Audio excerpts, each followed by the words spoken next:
Mr. Speaker,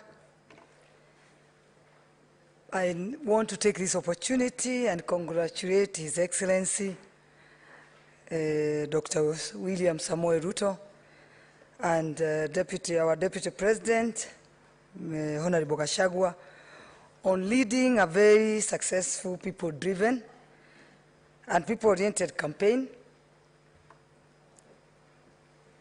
I want to tell him, you not only inspire the ordinary Kenyan to know that their dreams are valid, and therefore, in your hands, they trusted that their aspirations shall be fulfilled. Congratulations, Your Excellency. Count on my support. I also wish to congratulate you, honorable members, senators, for a great win too. No doubt, we all appreciate the enormous responsibilities on our shoulders to carry forth the aspiration of our Kenyan people. I want to thank my people of Nakuru County for giving me the opportunity to serve them as a senator. As I promised them, I will not let them down. With regard to His Excellency, the President's speech on the opening of the 13th Parliament, I want to sincerely and deeply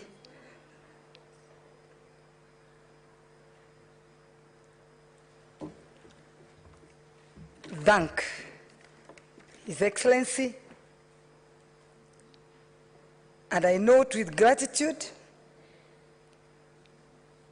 President's acknowledgement of increased number of elected women this term to the Senate and the National Assembly. We feel honored, and I want sincerely to thank the Nakuru people, my Nakuru people of Nakuru County, for setting an outstanding example by achieving the 50-by-50 gender representation in leadership.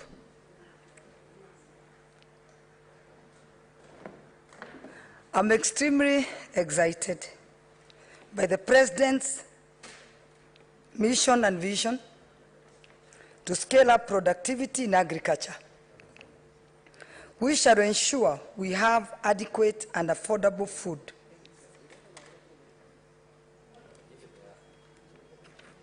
and food security, as well as for value addition to support our industrialization. Agriculture has for many years formed the backbone of Kenya's economy. The sector contributes about 30% product GDP and accounts for 80% of national employment, mainly in the rural areas. Nakuru, Mr. Speaker, Nakuru contributes toward the GDP in agriculture, averages 35%.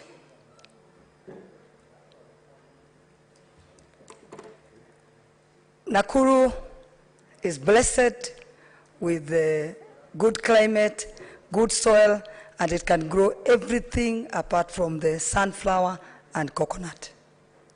We have an industrial park that is coming up, and I believe when it's up and running, we'll be ready to serve. The industries that will be put up in the industrial park with the raw material from our farmers. I want to challenge or to ask the senators in this House to ensure that wherever you are, you ensure you check and see what is grown there and what value addition we can do to the agriculture. I believe His Excellency It's not even the way we say that he has hit 2 birds with 1 stone. I believe it's like 1 bird with 4 stones. Because the minute, I mean, 4 birds with 1 stone, sorry, excuse. So, meaning, if we work on our agriculture, because if you look at our industries, a lot of the raw materials are imported. We import the raw materials, even the least that we can imagine.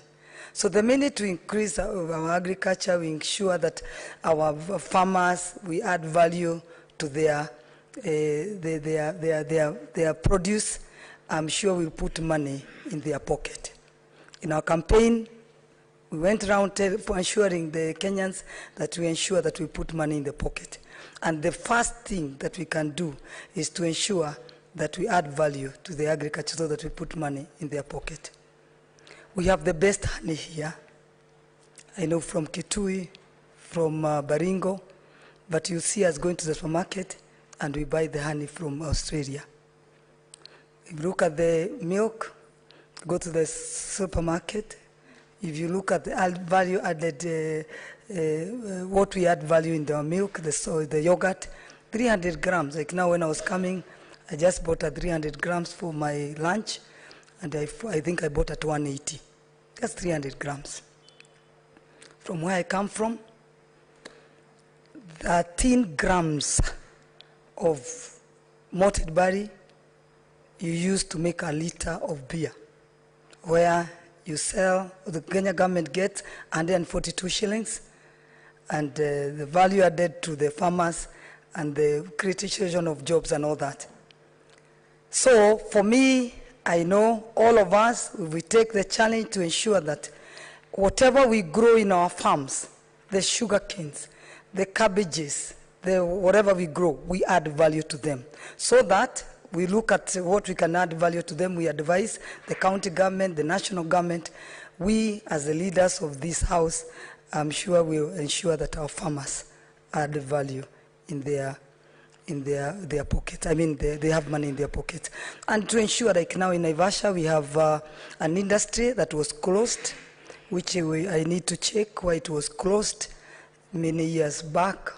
Is a Pana food where they dry the vegetables and they prolong the lifespan of the vegetables. So I think those are some of the things that we need to do.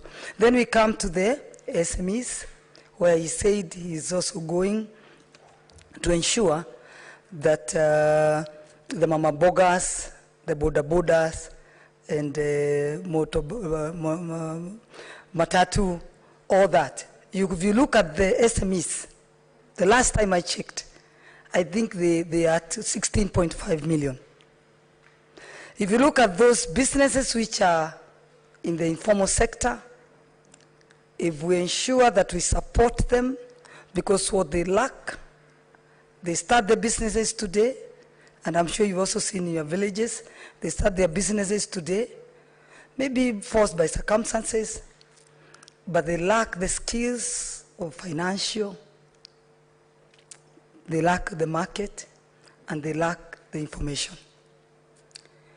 If we challenge the Ministry for Industrialization and ensure that they give them the information that they require, they create, they build their capacity.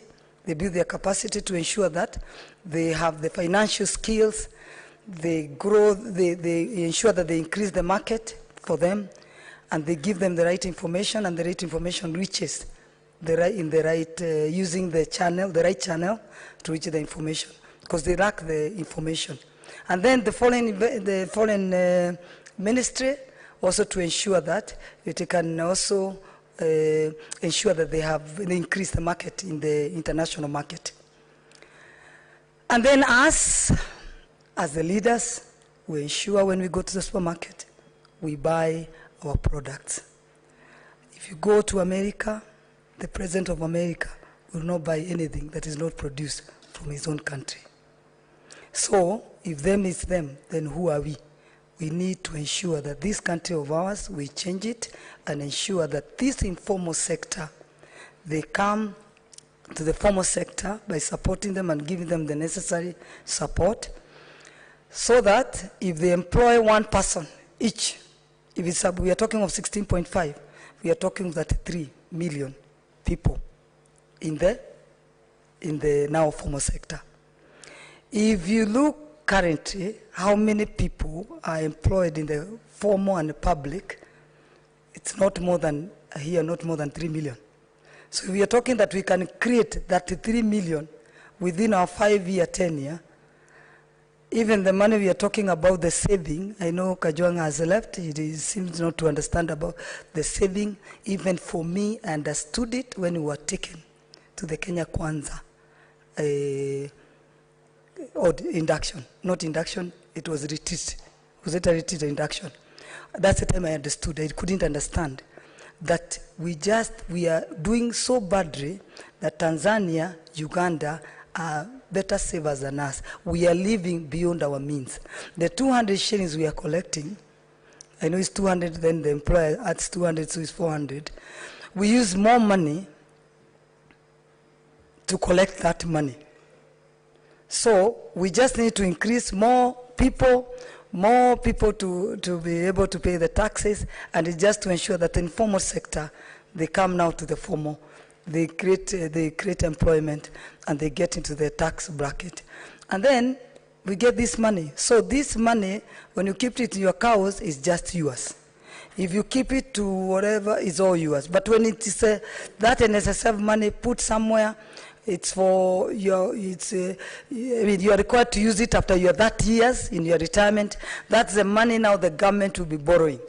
So we'll save ourselves from borrowing those international funding that we are like slaves. We've been enslaved. So we ensure that now we can have our own money, the government can borrow from us. I don't think we need to go to Harvard Business School to understand that. It is very clear that it is us to save ourselves.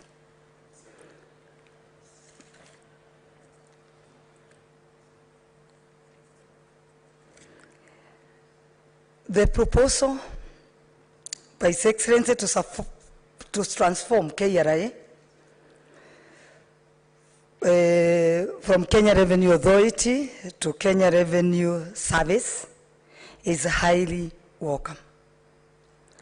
The reforms will ensure customer care and service leadership is enhanced.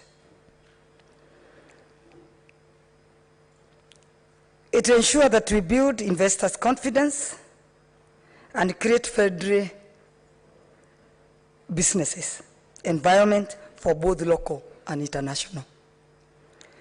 The need to widen our tax bracket can only be achieved by having friendly method of collecting tax that is free from harassment and necessary use of force.